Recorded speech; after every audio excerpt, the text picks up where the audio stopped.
the Studio Cuts podcast with Taylor with WRRV. This is the Studio Cuts podcast. Hey, it's Taylor from 92.7, 96.9 WRRV, and the Studio Cuts podcast is where we interview artists that were featured on Sunday Studio Cuts, our new music show on WRRV. Today, we're talking with Mansionair, who just released their new song, More. You're over in Australia, right? Yeah. Well, good morning, I guess, is the right greeting. Yeah, I had a bit of trouble trying to get the phone call working this morning, but I'm here. Do you notice any big differences between Australia and America? Oh, I mean, I only really know we've lived in Australia our whole lives, so I guess coming to America, it's been interesting. Things are kind of familiar because I guess there's a lot of like American culture in Australia, but at the same time, you know, little things are different. There's just a lot more of you over there. It's much bigger. There's only like 25 million people in the whole of Australia, and we're all kind of like around where the beaches are. There's like that many. There's quite a lot more in America. So yeah, I think that's probably the main thing. Is there any super strict COVID restrictions or anything over there? No, I think maybe out of virtue of being an island and not being that many people, COVID's kind of a bit more relaxed here at the moment. It has been pretty relaxed here at the moment. There's still lots of like, wear your mask and restrictions and things like that. But I think most things are sort of open, and we're just starting to get live music back now, which has been really great. Oh, that's amazing. I am so jealous to hear that. I was realizing, too, the last concert I went to was a year ago from last week, and I'm like, oh, man, it's been too long. Yeah. We had, like, COVID gigs. Oh, we still have them here. It's sort of like, you know, venues at smaller capacities and everyone social distancing and all that stuff. But I think it's starting to just get a little bit more, a few more people in a venue and stuff like that. How did you get together with your two other bandmates to form Mansionair? We all kind of are from the same sort of area up. It's called the Northern Beaches. It's maybe like an hour north of Sydney. It's pretty small, and I think when we started making music, we were the only people that were remotely interested in electronic music, and bands like Flume and Chet Faker, and those guys were kind of pretty popular around the area as well. And so, yeah, we sort of met that way, and then we'd kind of spent some time just writing some music together, and then we put a song up online, and we had a little bit of like the internet kind of did a little moment thing for us, and then off we went. You guys have collaborated with a bunch of other artists. Who did you like working with the most? Who did we like collaborating with the most? Yeah.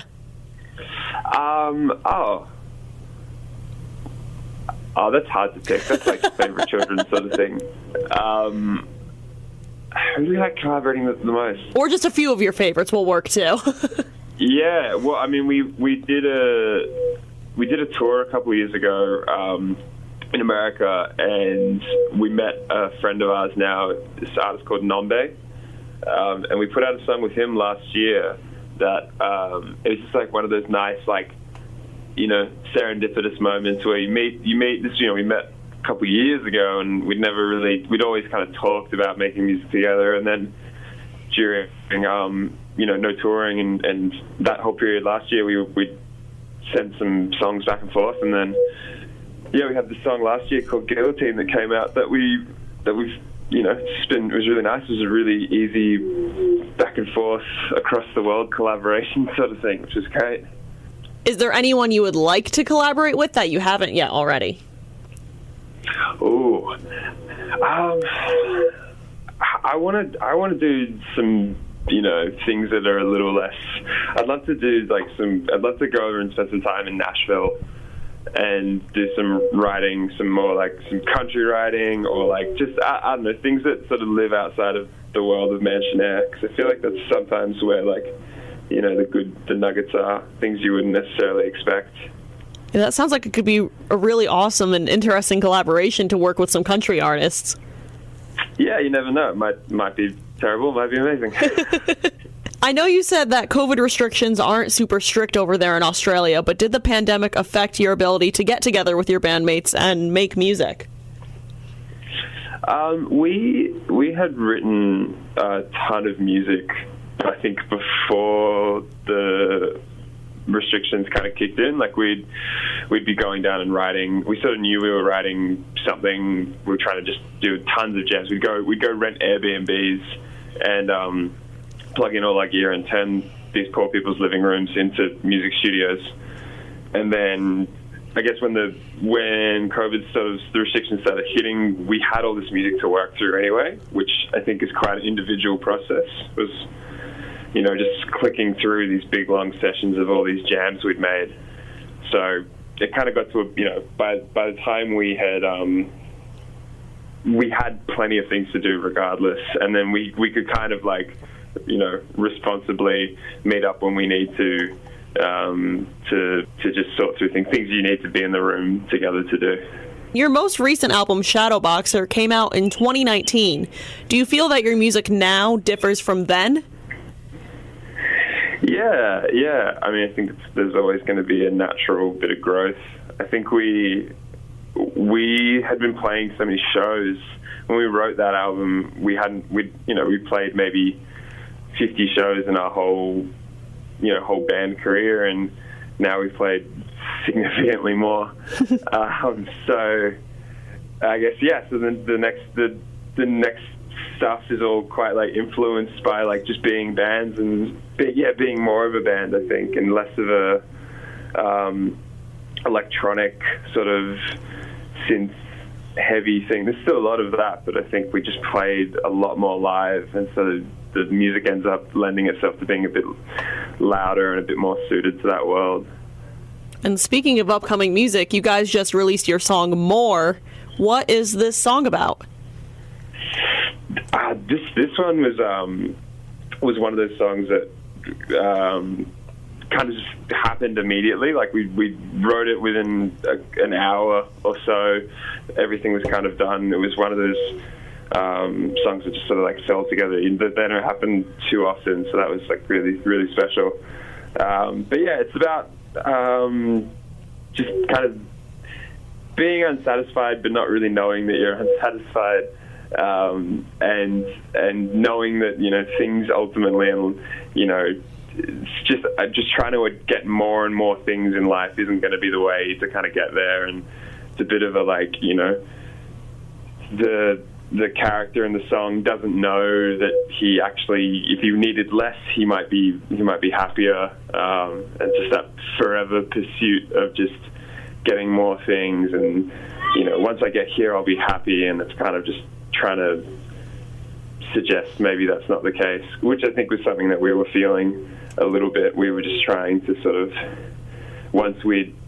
even in making music, once we'd relaxed and we'd kind of just been let's just enjoy ourselves and have fun and not push to this absolute monster pursuit of some big goal, things really just started feeling really good for us. So the song's kind of reflective of that. I think you can definitely hear that in the song, too. You guys played around with a bunch of different time signatures on this song. Can you tell us what that is and why you decided on the one that you did? Yeah, I mean, it's reasonably meta, but I guess we wanted to have this idea of the song's in 5/4, so it's just a little bit, it's kind of think Take 5, that old jazz song, stuff like that. And so it just kind of, it doesn't ever really feel particularly resolved. It kind of feels like the song just sort of pushes along a lot. And yeah, I think, that was kind of one of those little, Easter eggs. You write a song about excess and the pursuit of wanting more, and you put the song in a time signature that makes you never feel settled. And, the song's short because it's, we kind of want this feeling of just sort of happens. It's loud and bombastic and all this stuff, and then just ends really quickly. And it's kind of needlessly meta in that way. What was it like to work with John Gilmore?